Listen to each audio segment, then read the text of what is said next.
So your threshold of pain is very, very different than a Chihuahua's threshold of pain.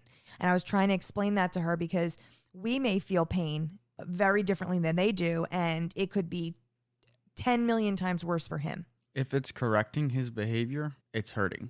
And that's what I said too. That was my next thing. If you're saying that he's reacting better, I put it in quotation marks, better, then you are inducing pain to some extent because he's listening, right? And that's what people say, well, my dog listens on the shock collar. And I'm like, yes, because they don't want to get shocked. But again, we go back to the taking the tick away from the ticking time bomb. They're listening better, but you're not fixing the problem. So it's like a full swirl of cascading issues. So we talked about that, and then she understood what I was saying. She's like, no, you're right. I didn't think about it like that. He's much smaller than I am. So in that time, we talked about the shock collar, and then I kind of led into what I do and how I would do it differently and how I think it should be done for him. Again, I walked up with cheese, so this dog's like loving me at this point. So I worked on the look command, and normally I don't do that at a consult. I usually wait for my first training session, but I needed to put my money where my mouth was. Yep. And so again, where we are right now on the grass, there's really not much going on. There's like people far away, and he's obviously watching them, but he's not like barking or carrying on. He's just super vigilant. So I start doing the look command with him. He's loving it. And I'm not joking. Like he is like boom, boom, boom, boom, boom. It's like, fun. Yes. And when they get it, it's so rewarding. And like, you can see that he's enjoying himself. And he was like, oh, this is fun. I can do this. So he's doing it really great. And then he was doing it.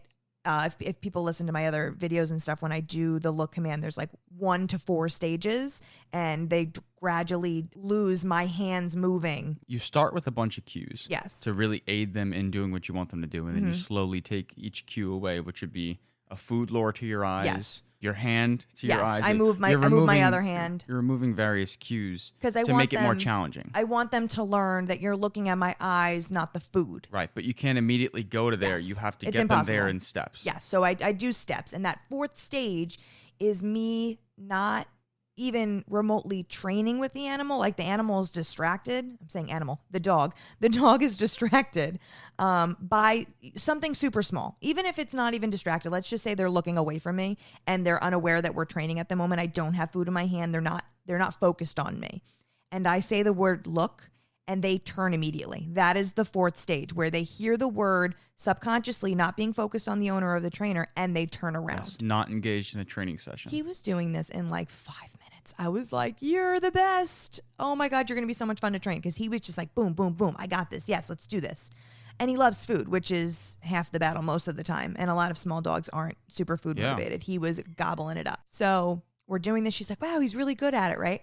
And then it was like a godsend. It was like someone set me up to this perfect thing and this perfect situation. And this sheep starts walking over to where we are by the fence.